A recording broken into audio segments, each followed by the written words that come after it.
సంతులనం సాధించాలంటే భగవద్గీత సారాంశం మొత్తం సుఖ దుఃఖే సమకృత్య లాభో జయహో జయహో అనే శ్లోకంలో ఏమిటి ఉంది?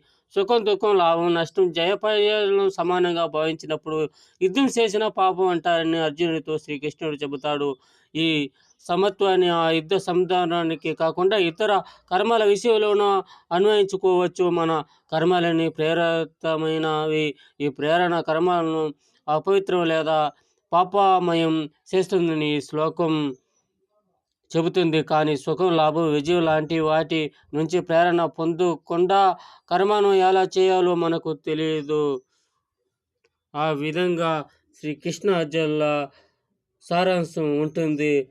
అందుకే మనము కూడా ఆ విధంగానే బ్రతుకుతాము. లేకపోతే దుష్టులు మనల్ని పాలించేదాన్ని